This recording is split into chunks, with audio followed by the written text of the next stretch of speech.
Kia ora koutou, welcome to another lesson, another guitar lesson. This time we're going to be covering Nuku Te Āio, a beautiful song all the way from Ngāti Raukawa. So we'll get into this one. Few disclaimers first. If you haven't already, subscribe to the channel. We have already some lessons up there.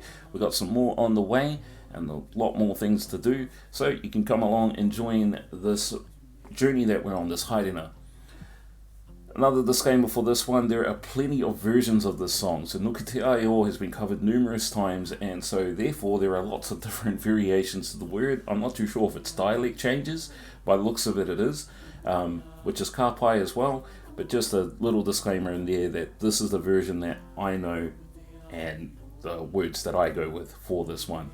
So as per usual, the words and the kupu, the words, the lyrics will be pinned in the comment section. I'm actually going to leave a translation there for you as well, because I've seen some really out the gate translations of this particular song. So you can check out that in the comments. That's going to be pinned. Now in the description there is going to be all the timestamps, so if you want to cut straight to the guitar lesson itself, you can go there now.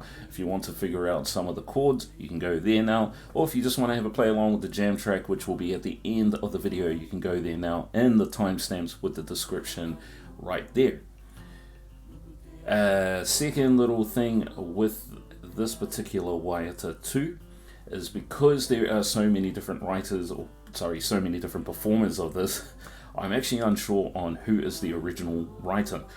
Because the song is only in a 4/4 and it's only 4 chords going around, ake ake amene, forever and ever, amen.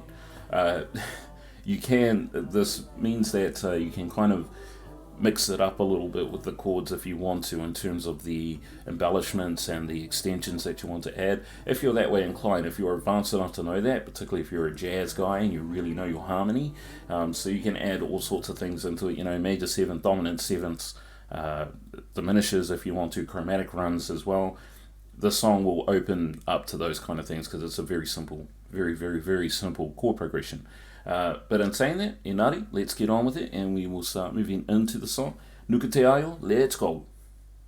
Alright, after that mounted load of disclaimers, Nuku Te Āio all the way from Ōtaki, Ngāti Raukawa. Now how do I know it's from there? Well, it's quite simple because it says it in the words. So in the kupu, it is mentioning Ngāti Raukawa and it's an acknowledgement. That's what I can kind of figure out that this song is about. It's about acknowledging these two kuras, Te Kura Kaupapa Māori, which are just Māori schools that were helping to establish one in Ōtaki, or there was another one that was being established. And so that school that was being established wrote the song as a tribute to those two other schools. So it's just about saying thank you. Now if you were to go, where's Ōtaki? Ōtaki is down in kind of like the southwest area of the North Island, just a little bit north of Wellington or Te Whanganui-a-Tara. If you just go a little bit north of Wellington on the west coast, you should run into Ōtaki somewhere. Beautiful little spot. I've only been there a handful of times, but I have one cousin who lives there, hence why I know where Ōtaki is. Now Ngāti Raukawa is around that area, but Ngāti Raukawa have a few different whakapapa links right throughout Tainui region, as that's where the waka that Ngāti Raukawa came on. And because of that, Raukawa is also the karawa to another famous ancestor called Maniapoto, and the Ngāti Maniapoto people, who are my mother's iwi tribe. They are around the King Country area or around the central west North Island area. So that is one of the mokopuna of Raukawa, as well as another one is Te Rauparaha. Now you probably know that chief from Ngāti Toa, and he is the one who composed the haka Kamati, which is world famous for being a part of the All Blacks, the greatest team in rugby. So with this, we are in a 4/4 and we're in the KFC. Cool. Now I'm not going to play this in a reggae rhythm, I'm just going to play this pretty much straight. But if you want to play it in a reggae rhythm, go right ahead, it's open to that. And as what I said as well, if you want to put some embellishments on the chords, some extensions, feel free to do that too. But for the basics of this, it's a 1-5-6-4 progression, and it just goes around and around and around on that. So the 1 is a C, the 5 is a G, the 6 is an A minor, and the 4 is an F. Now I'll give a little bit of insight to that a little bit later, but for now we're just going to go with that C chord. So if we go C, which is the 3rd fret of the A string with our 3rd finger, or the 5th string, the second finger is going to be on the 2nd fret of the D string. We're going to leave that G open, so that's our 3rd string is going to be open here. And then on the 1st fret of the B string is where our 1st finger is going to go. We're going to leave the high E open, we don't play that low E. And there is our C chord. Alright, so we've got C there, and then we're going to be going to G. And we're going to play textbook G right now. So textbook G is going to be 2nd fret with the 2nd finger on the A string, or the 5th string. And then on the 6th string, we're going to be playing the 3rd finger on the 3rd fret, and then on the 4th finger on the 3rd fret of the high E. And we're going to strum all 6 strings, and you should get that sound there. Now you can play it like this if you want. Now you're going to see me do this G here. Now you can see that I kind of get a little bit lazy sometimes and leave off the B string, but that's because I'm muting this A string with just the bottom part of my finger there on the 2nd, with my 2nd finger on the 3rd fret there. So I'm fretting the low E, but I'm kind of just touching that A string so that way it mutes. And then you get that sound. And it kind of lets my 1st finger be a little bit like, hey, I'm free. And sometimes I won't even play the high G there, the high E with the G note. I'll just play the low E, the D string, the G, and the B string. So I still get the full triad of G, but I just don't play the fretted notes. And that's just because, again, I'm muting the high E with my 3rd finger this time. And then I get that sound. So I'm not getting the full 6 strings out. And that's what I'm going to use here. So I'm going to use this every now and again. You'll see it in the video, but technically you should be playing a G chord. And now we're going to go to A minor. Now with the A minor, we got our 1st finger on the 1st fret of the B string, just like the C. Our 2nd finger is going to go on the 2nd fret of the D string. And then right underneath that, with our 3rd finger, we're going to go on the 2nd fret of the G string. And we're only able to play the 5 strings, not the low E down the bottom when it comes to A minor. Cool. And one thing that you're going to hear from me in this one is that you're going to hear me probably hammer on this note here with my 2nd finger. And so I get that sound. Right, that's a hammer on. So I'm not striking it twice like that. I'm just striking once with my thumb right here. So I'm only striking that string once, and it's open, and then I'm going to hammer on with that, and I get 2 notes out of it. So I'm getting a D note and then an E note. I hammer onto an E note or the 2nd fret of that D string. Point. Now we're going to move to F. Now with this, we should be playing the bar chord F if you want to, which is fine. You can do that. Alright, and if we're going to play the bar chord mode, this is a 6-string bar chord, so we're going to bar all of the 6 strings, and then we're going to have, with our 1st finger on the 1st fret, and then we're going to have our 2nd finger on the 2nd fret of the G, or the 3rd string, our 3rd finger on the 3rd fret of the A, and then our pinky, our 4th finger, goes straight underneath that 3rd finger on the 3rd fret of the D string. You're going to play all 6 strings for this one, and you should get that nice beautiful F major. Now the way I'm going to play that one for this is I'm actually going to play it like this here. So I play still like the bar chord there, but I'm going to move this 1st finger down to the 1st fret of the B string.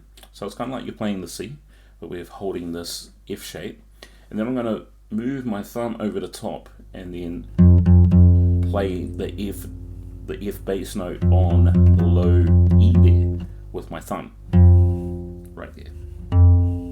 Right. Now when I play this version of F, which is still just F major, I don't actually play the high E on this, and that's because I'm muting it.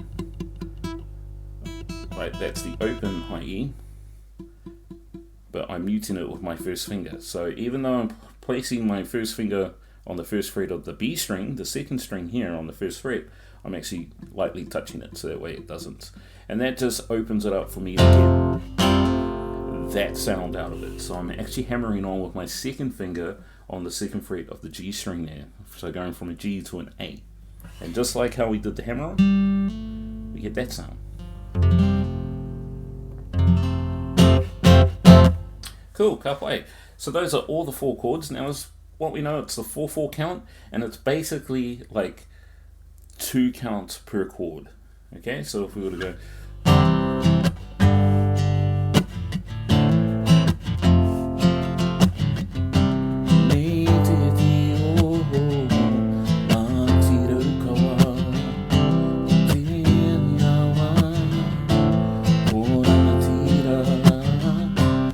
so that's how the song pretty much goes. So we're going 1, 2, 3, 4. 1, 2, 3, 4. 1, 2, 3, 4.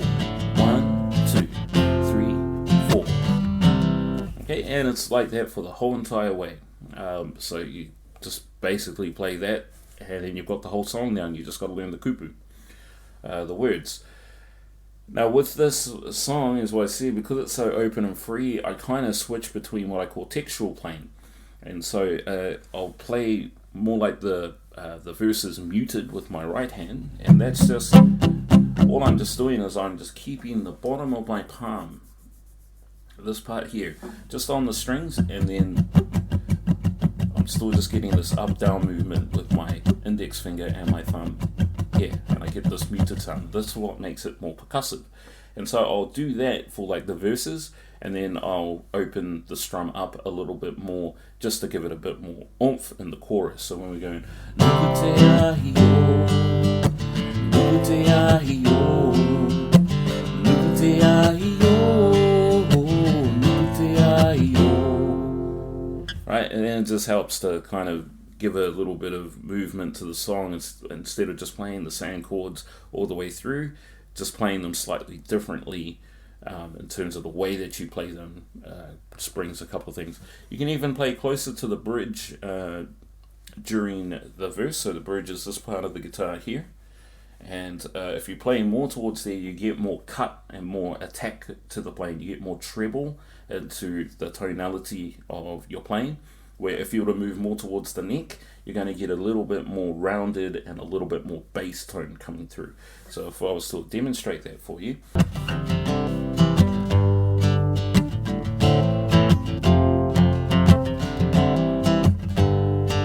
you can hear that, the brightness starting to come out as I go towards the bridge. And I'll go a little bit darker by going towards the neck. As you can see, I didn't change any tonal controls or nothing, so you can hear the difference just with that last little bit. And yeah, the difference between playing between the bridge to playing towards the neck. So all these things are like little subtleties that come into your tonality. Now I said that I'll give a little bit of a breakdown of how to get a 1, 1, 4, 5, 6, and what does that actually mean. So in music, in Western music, in modern music, that we know of today. So when I say Western, it's not country Western. In music, there's only 12 notes in general, right? So with that, you have 12 notes. Now when you break those into a certain pattern of steps, it's what we call the major scale. Now the major scale is the basis of all kind of modern music, is what we know of today. And the major scale is just 7 notes, and it's just arranged in a certain way. So if I was to play it in C, because C is usually the one that we start in, it's C, D, E, F, G, A, B, C. Okay? So there's 7 notes. I played 8 there, but the 8th note is just the octave. So that's when it starts again. Right, so again, so we got C is 1, D is 2, E is 3, F is 4, G is 5, A is 6, B is 7, and then it starts again back at C. And so when I say 1, 4, 5, that's literally what I'm meaning. Now, the way that the major scale is structured, you know that the 1, the 4, and the 5 are the major chords of that key.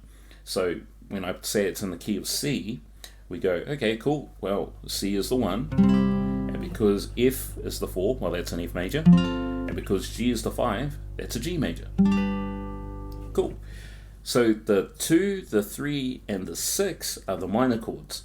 So then that's why D is a minor in the key of C. E is a minor in the key of C. And A is a minor in the key of C. Cool. And then the B chord is what we call a diminished chord. Alright? And then that's the basis of how you can work out the chords there if you know the key and you just label them with number. Now you can go beyond that, because that's the basis of the harmony theory and how you kind of identify things, and you compare it to that major scale. So when you hear people say, oh, it's a diminished chord, they're not just saying it's a seventh, the seventh of the chord, of the key. They might be saying, oh, it's a diminished chord because you need to play a diminished, and a diminished just means it's got a flat 5. So if someone was to say to you, can you play a diminished, and you'll say like play a B diminished, well then I know that I have to flatten the 5th note of B, and the 5th note of B is an F sharp. So there's my B note there, my 5 is here, and so because I'm now wanting to make it a diminish, I just flatten that, and then I have the start of a diminished chord. Okay, so then that's how we kind of work it out in the musical terms with the numbering system and how it all kind of comes together, and we can shortcut it, and it's a way that we can communicate and talk as musicians. So that's how you get that part. Okay, so what I'm doing here with that C is that I'm hammering on with my second finger onto the third harmony of C, which is an E. So we're going from this open D to this hammer on to the E note, or the second fret of the D string. Then we're going up to G, and then I'm going to do the same thing with the A minor as what we did with that C, and then to F. Alright, so I'm getting this hammer on to G, okay, hammer on with the C, so we'll do that first. 1, 2, 3, 4. Hammer on to G, hammer on with the A minor to F, hammer on C with the G to the G, A minor to the F.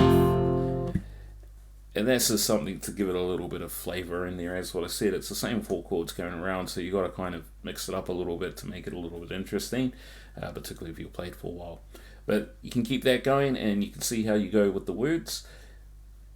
Kia kaha, be strong, good luck with it all, and we will probably catch you in the next video if we see you there. Hope you subscribe to the channel, because we've got plenty of the content up there. More content to come. Should be seeing a little bit more consistency now with the videos. Loving every little bit of it. Lots of learning for myself as well, but you're more than welcome to come and learn too. So, open invite. No mai, haere mai. But until our next video, we'll catch you again. Enjoy the jam track. Moriwa.